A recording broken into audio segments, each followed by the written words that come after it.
Ciao, mi chiamo Loren e oggi vi porto con me in una giornata a Roma, una città che non dorme mai. È il mio primo giorno di vacanza e voglio visitare i posti più iconici di questa città, che mi affascina da sempre. Ho affittato un piccolo appartamento in uno dei quartieri centrali della città. Mi sveglio presto, sono le 7:30.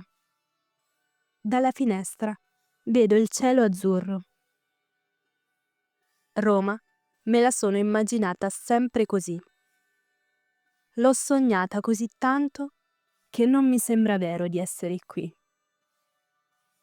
Il rumore dei clacson, le moto che sfrecciano, le voci dei passanti. È la vita che corre in ogni angolo della città. Esco subito, non ho tempo da perdere. Il profumo di caffè e cornetti caldi mi guida verso un bar e mi spinge ad entrare. Prendo un caffè e un cornetto alla marmellata di albicocche. Una vera bontà. La giusta carica per affrontare una giornata che si prospetta meravigliosa.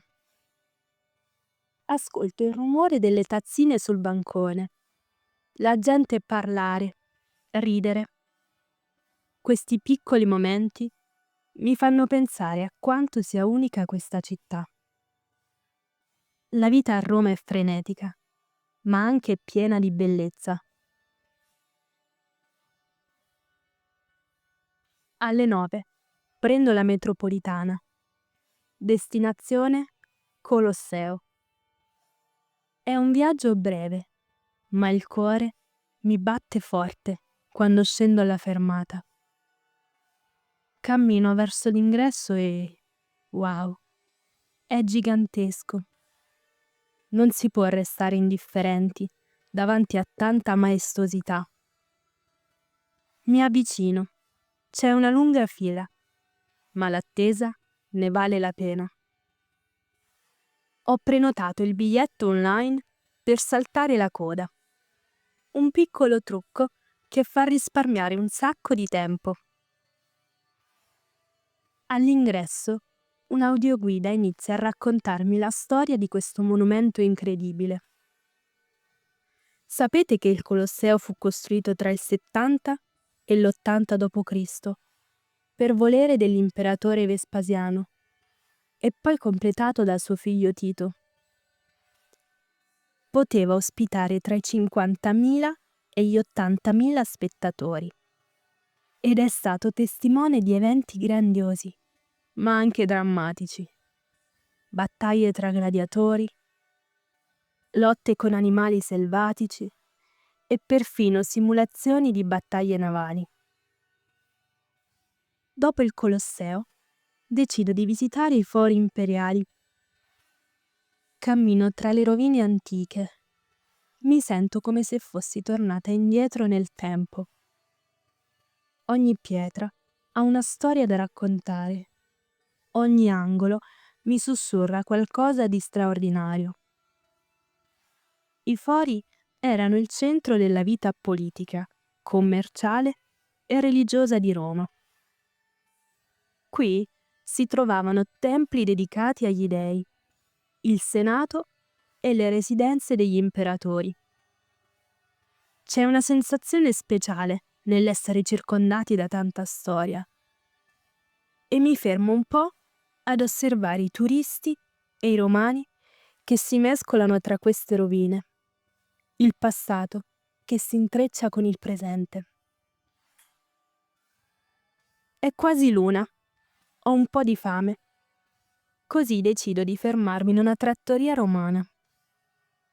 Il cameriere mi saluta con un sorriso e mi fa sedere a un tavolo vicino alla finestra. La vista su Piazza Navona è spettacolare. E così mi consigliano di provare un piatto tipico, di cui avevo già sentito parlare. La carbonara. Non posso proprio resistere. Quando arriva il piatto è meraviglioso. La pasta cremosa è avvolta in una crema di uova, guanciale croccante, pecorino romano e pepe nero.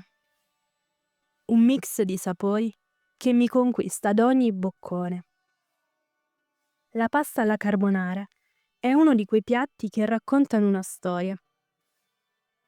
Alcuni dicono che sia nata negli anni 40.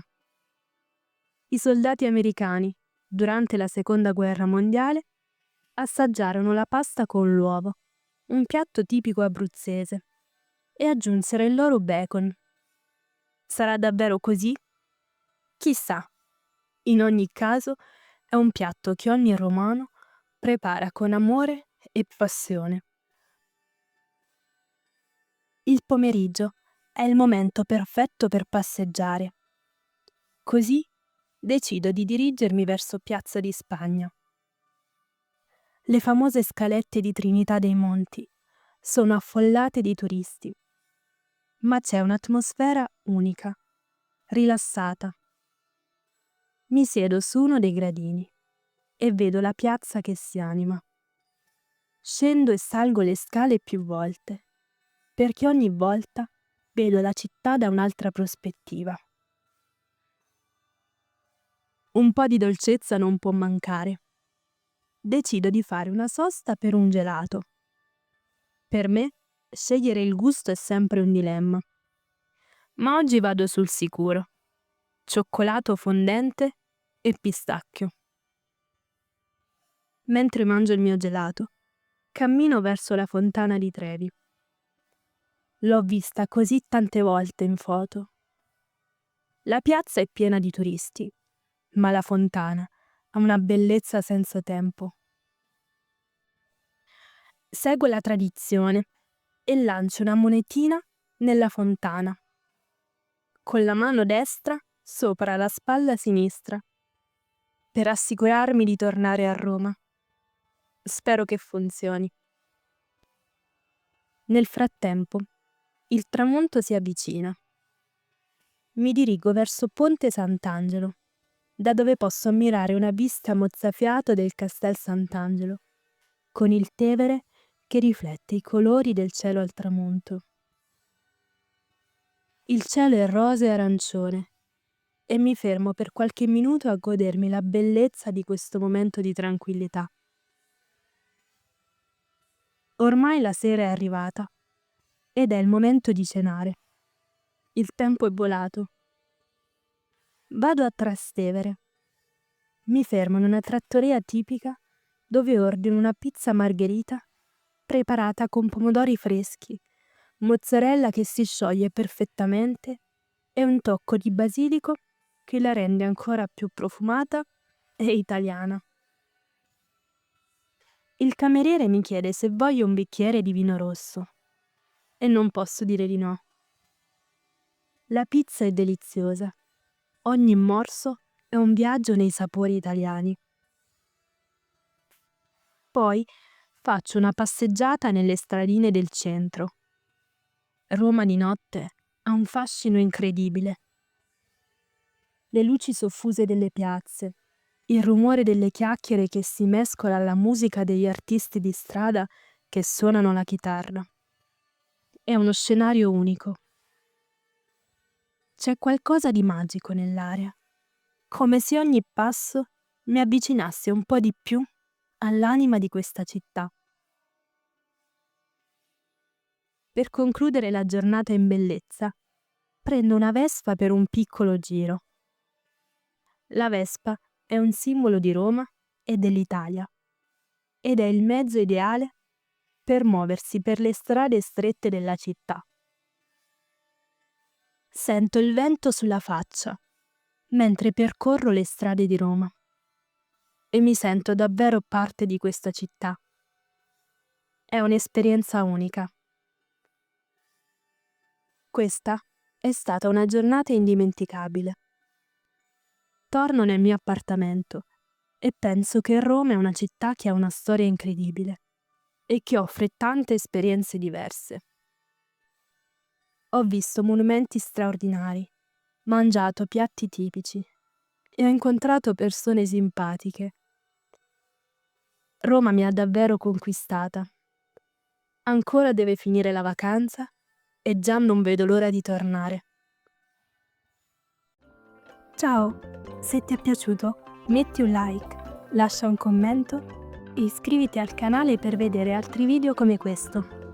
A presto, Chiara.